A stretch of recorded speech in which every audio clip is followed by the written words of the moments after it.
Salam, axşamınız xeyir olsun. Əvvəlki videonun davamıdır, ikinci hissəsi. Deməli, suallarımıza baxaq yavaş-yavaş. Deməli, bizə verir ki, verilənlərdən hansı ardıcıllıq düsturu ola bilməz? Əvvəlcə verilənlər ardıcıllıq olması üçün n olmalıdır, natural ədəd. Əvvəla bu şərt olmalıdır. Və düsturun ardıcıllıq ola bilməməsi üçün məxrəc sıfıra bərabər olmalıdır. Ancaq məxrəcin aldığı qiymət natural ədəd olmalıdır. Yəni, burada n natural olmalıdır. Və hansında məxrəc sıfıra çevrilirsə, cavab həmin cavab. Yəni, sözümüzü ifadə edək. Məsələn, burada bunu sıfıra bərabər edəsək, n bərabərdir 2/2 olar. Və n-ə biz natural ədəddir şərti qoyduğumuza görə bu olmaz. Eyni qayda ilə buradan kompleks kök alınır, həqiqi kök alınmır. Bu da olmaz. Burada da sıfıra bərabər olsam n -5 olar. Bu da ödəməz. Çünki n natural ədəd olmalıdır. Ancaq bu ifadəni sıfıra bərabər edərsəm n olar 6. Yəni n-in bir qiyməti natural ədəd olduğuna görə deməli n bərabərdir 6. Yəni ardıcıllığın nömrəsi natural ədəd olmalıdır. Ona görə yəni n-in 6 qiymətində də məxrəc 0 olduğuna görə deməli verilmiş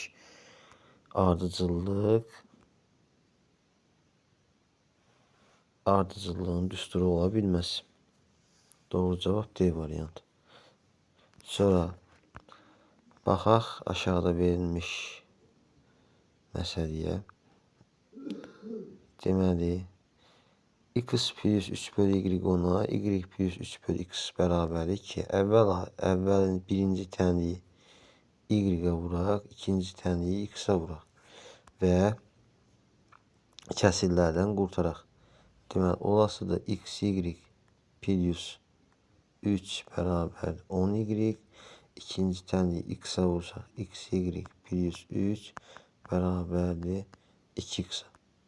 Deməli, bunları tərəf-tərəfə çıxsaq, alınasıdır ki, 10y çıxılsın 2x bərabər 0. Buradan 10y bərabər 2x olar. Hər tərəfdə 2-yə bölsək, 5y bərabərdir x-a. Və x-in bu qiymətini gətirib verilən ifadədə yerinə yazsaq, yəni x bölü y-də 5y/y yazsaq, doğru cavabımız gəlib olar 5 variantı. 74-cü sualdır.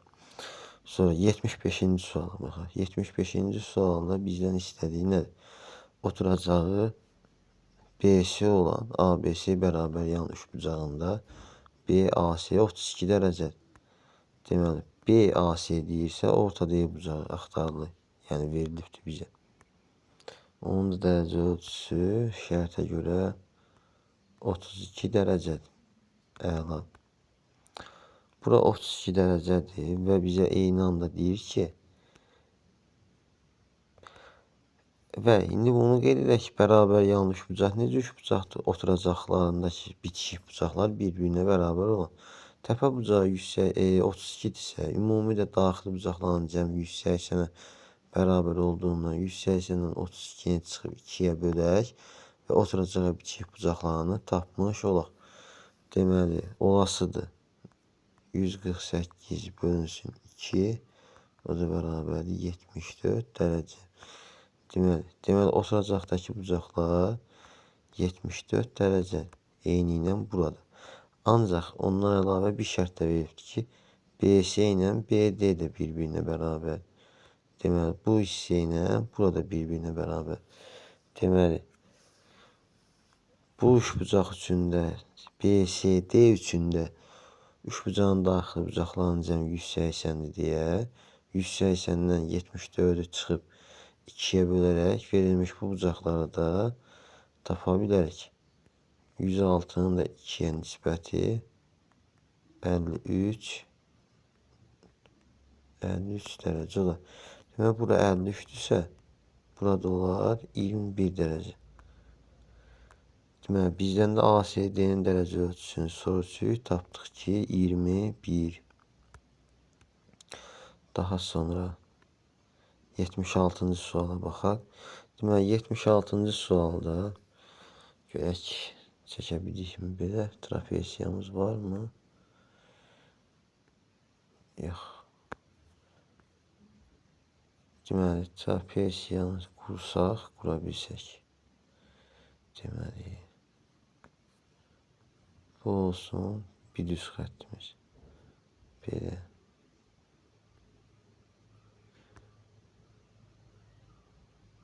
İşte çox da fikir verməyin.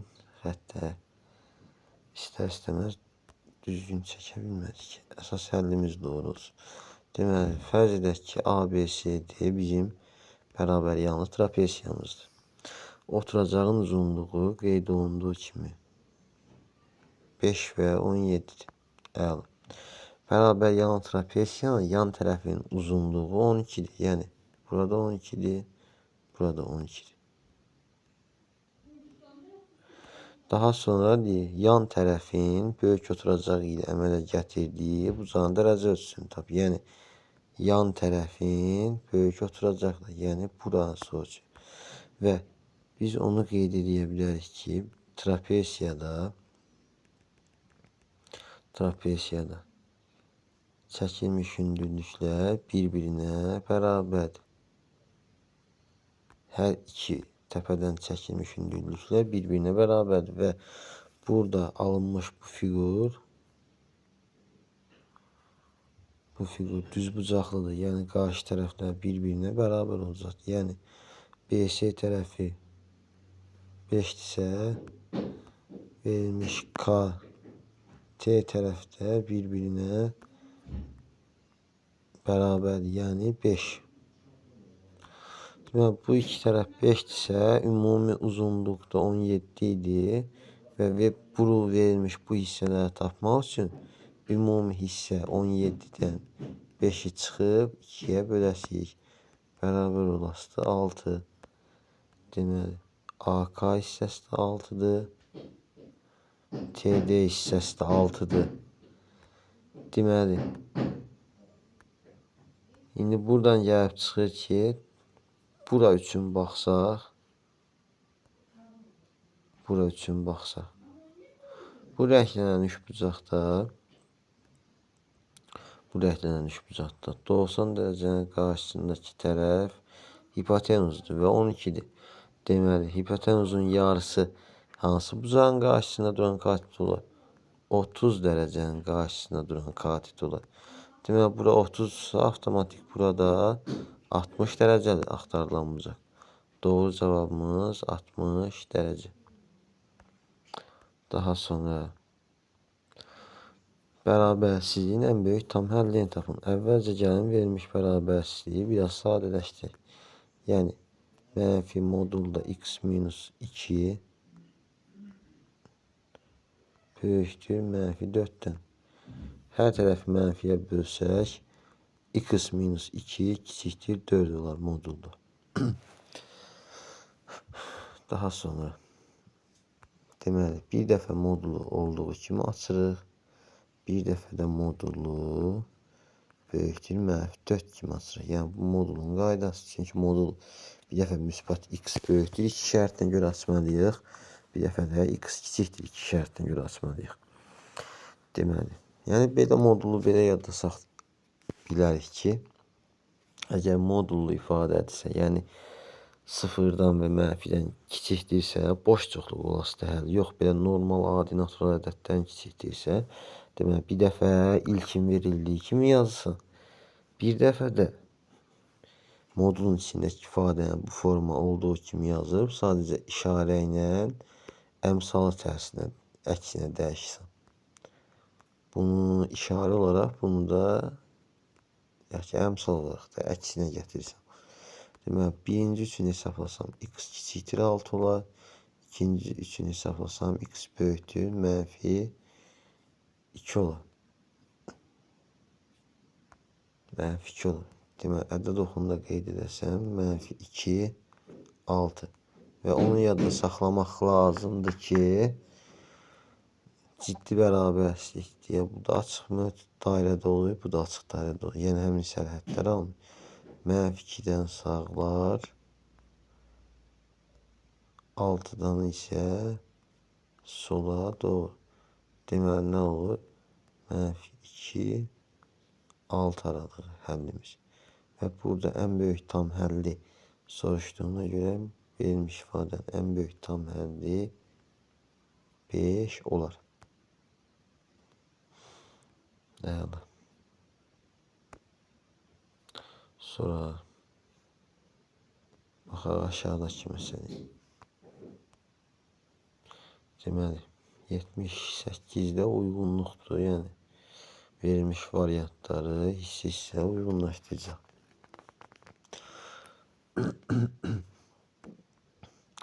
Deməli birincidən başlayaq. Deməli bizə deyir ki, kökdə 8 minus 3 tam hissəsi 0-dır. Deməli tam hissəsini tapmaq üçün kökdə 8-dən təqribən neçə çıxır? Deməli kökdə 8-i 2 kökdə 2 çıx 3 kimi qeyd edelim. Kökdə 2 də bildiyimiz kimi təqribən 1,4-ə bərabər. Deməli buradan olar ki 2,8 çıxılsın 3 bərabərdir -0,2. Yəni bu mənfi ədəddir. Mənfi ədədində tam hissəsi həmişə belə yadda saxlayın. Müsbət olsa nədirsə odur. Yox, mənfidirsə, mənfi iləndirsə, normal halındakı tamın üzərinə 1 əlavə edib qarşısına mənfi atırsan. Yəni burada normal halda 0'dır, ancaq mənfi deyə 0'ın üzərinə 1 əlavə edirsən, tam hissəsi olur -1. Yəni 1 üçün A. 1'ə A. Sonra kəsir hissəsi özünə bərabər. Baxaq da görək özünə mi bərabər. Deməli, ədədin kəsir hissəsini tapmaq üçün verilmiş ədəddən onun tam hissəsini çıxmaq lazımdır. Yəni necə? Verilmiş ədəd kökdə 8 minus 3. Verilmiş ədəddən onun tam hissəsini çıxmaq lazımdır. Yəni kökdə 8 minus 3 plus 1 bərabərdir. Kök altda 8 minus 2 olacaq. Deməli, baxaq özünə bərabər oldu mu? Xeyr. Bu kökdə 8 minus 3'dür. Kəsir hissəsi kökdə 8 minus 2. Əlaqəsi yoxdur. Deməli, 1'ə sadəcə A variantı uyğun gəlir. A-nı silirik. Yəni, bir variant birinin uyğun olmalıdır. İndi baxaq ikinciyə. İkincidə bizdən nə istəyir? Kökdə 8 çıx 2. Yenə ikincidə. Kökdə 8 çıx 2'ni 2 kökdə 2 çıxılsın 2 kimi yazıram. Daha sonra buradan yazıram ki 2 kökdə 2'dən təqribən 1,4 çıxar. Onu da 2'yə vursam 2,8 çıxılsın 2 bərabərdir 0,8 olur. Yəni verilmiş bu ifadənin tam hissəsi nədir? 0. Verilmiş kökdə 8 çıx 2'nin tam hissəsi 0. Deməli, əslində bayaq burada variant səhv eləmişik. Biz tam hissəni axı nə tapdıq burada? Qeyd eləmişdik -1. A-ya yox, B-yə aid. 1, B. Yəni belə deyək ki, 1, B variantı. 1, B variantı. Bir dənə o hissəni qeyd edək. Səhv getməsin. 1, B.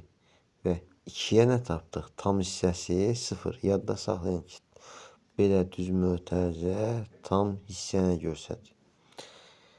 2'yə A variantı. Yəni A'da 7 seçenəklərdən, seçimlərdən biridir.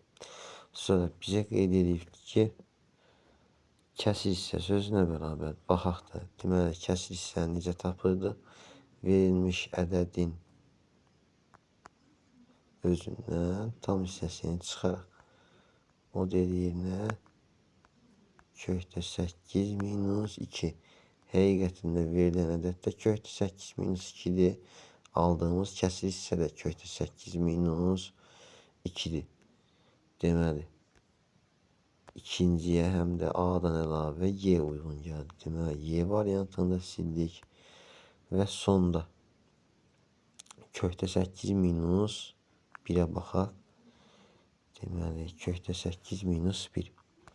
Yazaq 3. Kökdə 8 minus 1, kökdə 2 minus 1 kimi yazdıq. Bərabər. Kökdə 2-dən təqribən çıxıb 1,4. 1,4-də 2-yə vururuq. O edir 2,8. 1-i çıxırıq. Bərabər 1,8-ə. Və bunun da tam hissəsi nədir? 1. Deməli, tam hissəsi 1-dir. Deməli, 3-ə də nə uyğun gəldi? D. Yəni, qısaca 1B, 2AY, 3-də D cavablarını almış olduq. Yəni, sadəcə C variantının uyğun bənd çıxmadı. Bəli, sonra 79-a baxaq. Deməli, 79-da çevrədən gəlibdir sualımız. Deməli, bizə verir ki, radiusun uzunluğu 5 olan çevrəyə CE və CA toxunanlar çəkilmişdir. Əla. CD 4, BC 3, AB 9 olasa DMY qövsünün dərəcə ölçüsünü tapın. Əla. Hansı qövsün? DMY. Deməli, biz əvvəla gəlin burada DMY qövsünün dərəcə ölçüsünü tapmağa çalışaq. Vəcə gəlin bu vətənin uzunluğunu tapaq. Nə qədər? Deməli, toxunanların və ya kəsənlərin qaydasına görə, kəsənlərin xassəsinə görə 4 vur 4 plus M bərabərdir 3 vur kəsənlər arasındakı əlaqə üstünlüğünə görə 3 vur 12. Buradan M plus M bərabər olar 9-a, M də bərabər olar 5-ə. Yəni, bu hissə nə qədərdir? 5. Yəni, bu hissə 5 olduqdan sonra bizdən DMY qövsünün dərəcə ölçüsünü tapmağı tələb edir. Deməli, nə edə bilərik burada?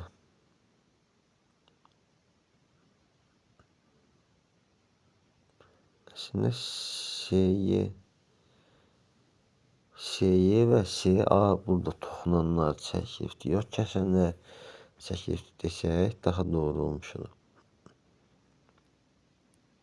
Sonra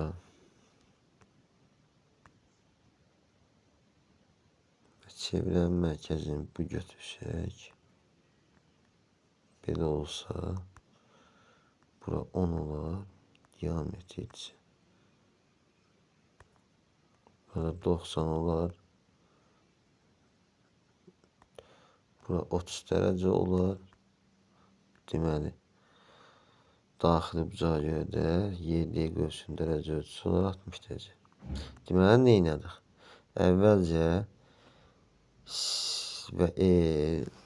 kəsənlərin xassəsinə əsasən 4 vur 4 plus M, 3 vur 3 plus 9, yəni 12 bərabərliyini yazdıq və onu yazandan sonra M-i 5 tapdıq və M-i 5 tapandan sonra burada AD-dən deyək ki, bu diametrini çəkir. Radius 5-dirsə, deməli, diametri nə qədər olacaqdır?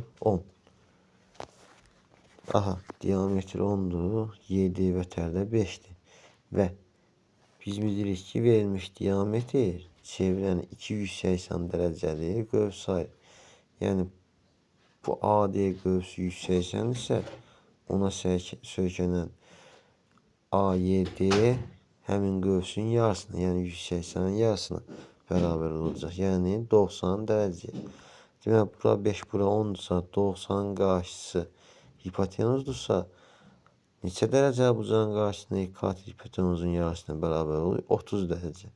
Demək, bu bucağı tapdıq 30 və daxili bucağında qaydasına əsasən deyə bilərik ki, verilmiş təpə nöqtəsi çevrənin tərəf üzərindədirsə, deməli, daxili bucaq söykəndiyi qövsün yarısına bərabərdir. Yəni, bura 30-dursa, verilmiş qövs 60 dərəcədir. Yəni, bizdən də həmin qövsün dərəcə ölçüsünü soruşur, 60 dərəcə. Əla.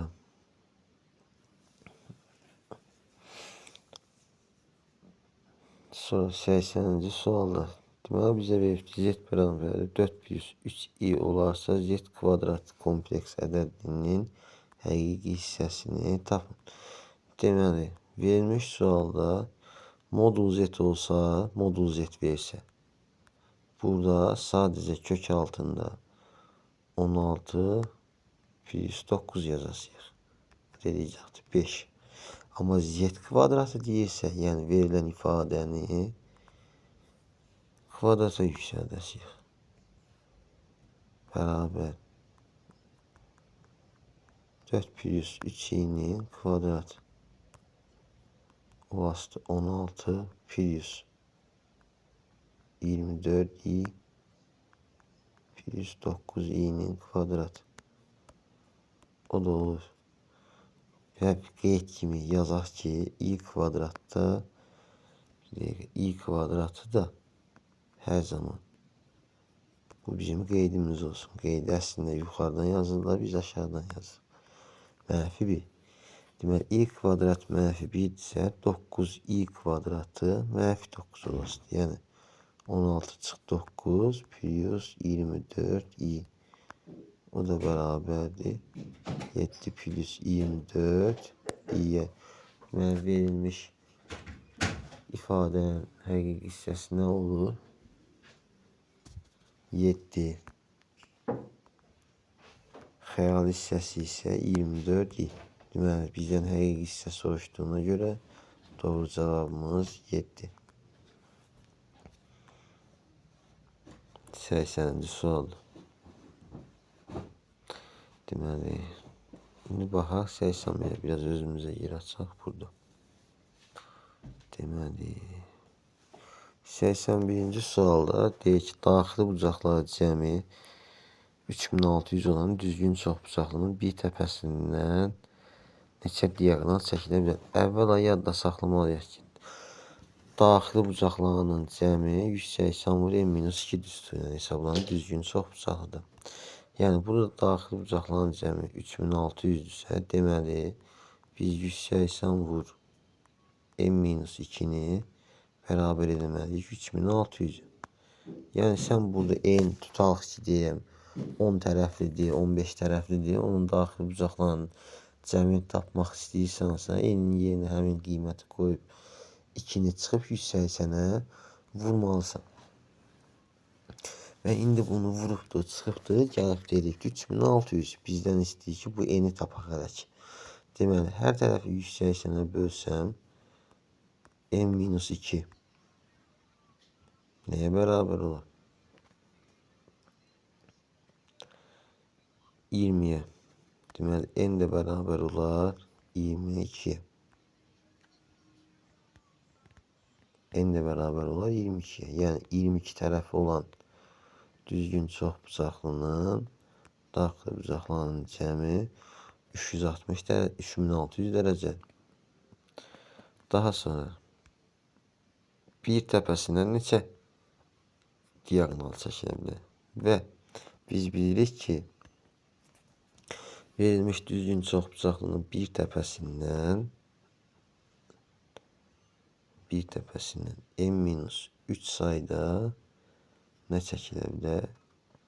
Diagonal çəkilə bilər. Yəni tərəfdən 3 dənə əskik, yəni 22 dənə tərəf varsa, 22 bucaqlıdırsa, 22 çıxılsın 3 bərabərdir 19.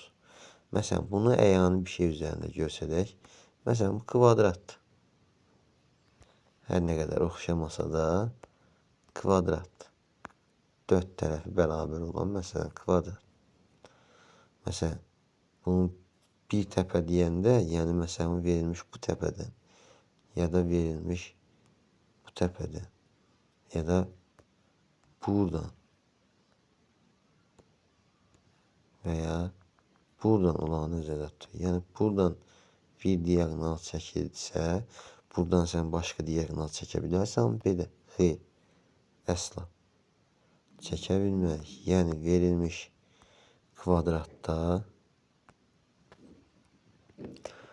tərəfi 4'dür deyə, n-3 sayda diagonal çəkilə bilər deyə, deməli, verilmiş bu təpədən sadəcə bir diagonal çəkmək olar. Yəni, başa düşülmə qaydası budur. Düstur kimi də yadda saxlayırsan ki, həmişə bir təpədən n-3 sayda diagonal çıxa bilər. Bu qədər sadə. Yəni, tərəf sayını tapıb, n tapıb, ondan 3 çıxırsan, doğru cavab 19. Sonra baxaq 82. 82-ci sualda zaten özü bizə həlli açıq aydın veribdir. Necə? Yəni, x kvadratı çıxılsın y kvadrat bərabərdir x çıx y-ə, x plus y-ə. Burada da bunun qiymətlərinin özü veribdir. Deməli, x minus y-in yerinə yazıram ki, 2/7 plus kökdə 2, digərinə yazıram ki, 2/7 minus kökdə 2. Deməli, a minus b, a plus b-yə görə vurbaçası olsam, deməli, 2/7, 2/7'yə vuranda 4 vur 7, 28 çıxılsın 2 bərabərdir 26. Deməli, verilmiş ifadəmizin qiyməti 26 olar. Deməli, 83-cü suala baxaq. Deməli, 83-də bizə bir tənliyinin kökləri sinüs alfa, kosinüs alfa olarsa P-ni tapın. Deməli, bizə bunu Viet teoremindən deyəsən getməyi tələb edir. İndi baxaq görək Viet teoremi ilə yazıb nə əldə edə bilərik. Deməli, əvvəlcə bunu Viet teoremindən yazmaq üçün tənliyimiz çevrilmiş kvadrat tənlik halında olmalıdır. Çevrilmiş kvadrat tənlik halında olması üçün isə hər tərəfi 5'ə bölməliyəm. Yəni, x kvadratın əmsalı 1 olmalıdır. Olar x kvadratı çıxılsın p böl 5x çıxılsın 5'də 1 bərabər olar 0. Deməli, buradan x1, x2 cəmi p böl 5'ə x1, x2 cəmi mənfi 5'də 1 olur.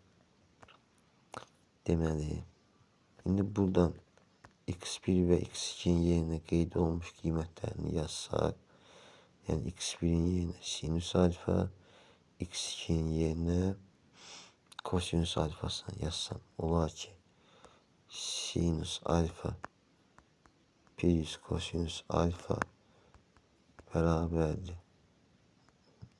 p böl 5'ə x1, x2 yerinə də sinüs alfa vurulsun kosinüs alfa bərabərdir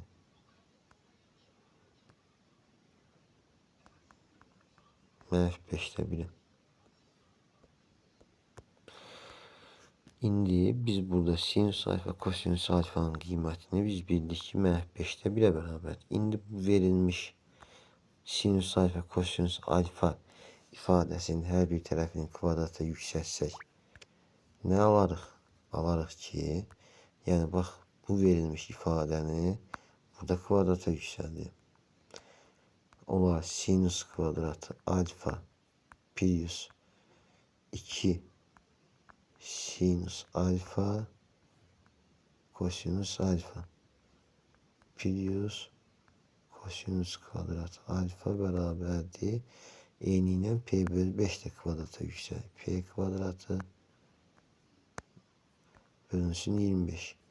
Deməli, burada sinüs kvadratı alfa plus kosinüs kvadratı alfa əsas trigonometrik eynilik olduğuna görə onun cəmi 1-ə bərabər olmasıdır. 1. Sinüs alfa kosinüs alfa hasili -5'te 1'dir. 2 olduğuna göre de 2'ye vurdu. -5'te 2 beraberdi. P kvadrat bölünsün 25'e. Deməli, buradan da sadələşdirməmizi aparsaq,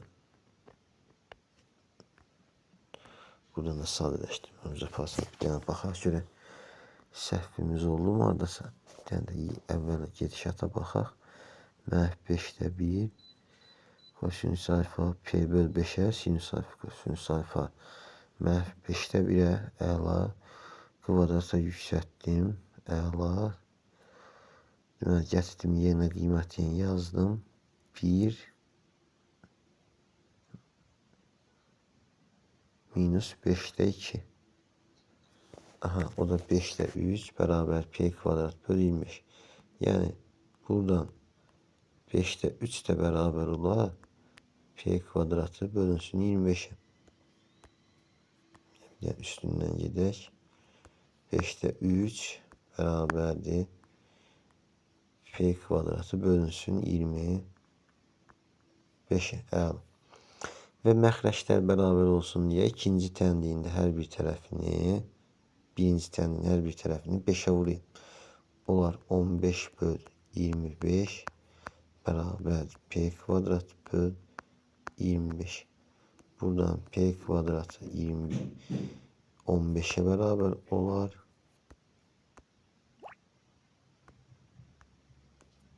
P de kök altında 15'e.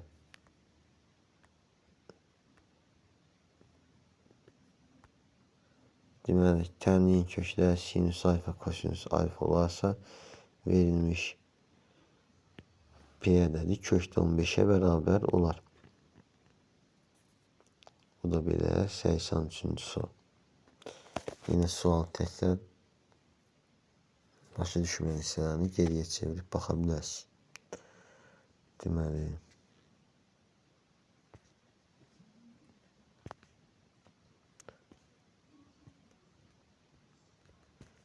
aha.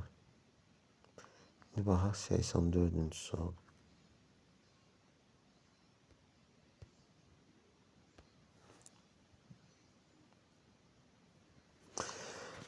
Şimdi 85-ci sualda ABC üçbucağının AB tərəfinin D orta nöqtəsi və AC tərəf üzərindəki N nöqtəsindən BC oturacağına perpendikulyar düz xətt çəkilmişdir. Hələ ki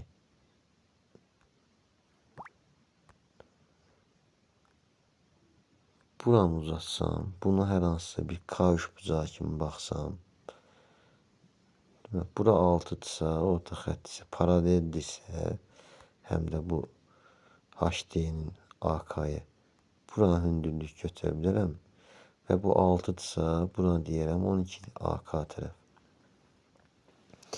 Daha sonra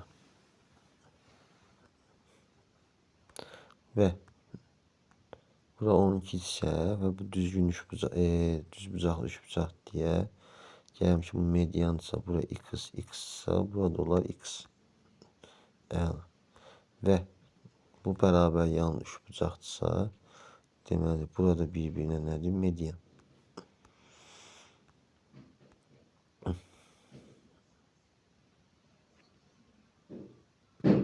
A'nın NC'ye de nisbəti 1-2'dir. Yəni K 2 kat. M'in parçasının uzunluğunu bizdən tapmaq tələb olunur.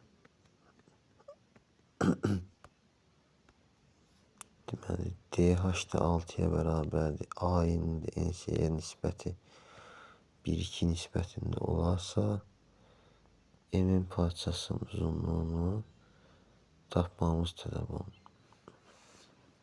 Deməli, əslində tapmışıq da, həll eləmişik. Deməli, heç uzağa getmiyor.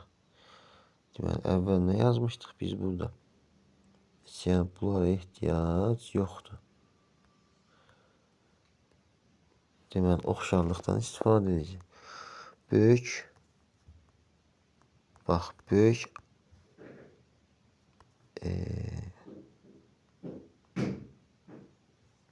elə yazaq ki, bu fərqli hərf yazaq ki, məsələn, bura olsun Z. Böyük AZ, AZC üçbucaqlı üçbucağı üçün baxaq. Deməli, 90 alfa beta və kiçik MNC üçün baxaq.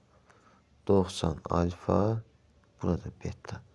Yəni bu oxşarlıq odur ki, burada bir bucaq hər iki üçbucaq üçün ortaq olacaqdır. Yəni kiçik üçbucaq üçün də, yəni verilmiş kiçik üçbucaq üçün də, bir də ümumi verilmiş böyük üçbucaq üçün də nə edəcəkdir?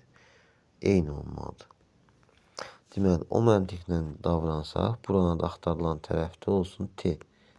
M'in axtarılır. Deməli, kiçik üçbucaqda qarşısındakı T tərəfinin böyük üçbucaqda 12'ye nisbəti.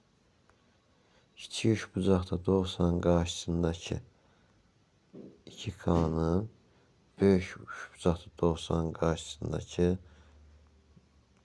3K'ya nisbəti. Deməli, buradan C bölü 12 bərabərdir. Üstə 2'ye T ilə bərabərdir 8'e. Deməli, axtarılan tərəfimizin uzunluğu neçədir? 8. N'in bərabərdir 8'e. Sonra 85-ci və son sualımız. Verildi ki, 141 ədədini 3, 4, 5 ədədlə tərs mütənasib hissələrə bölün.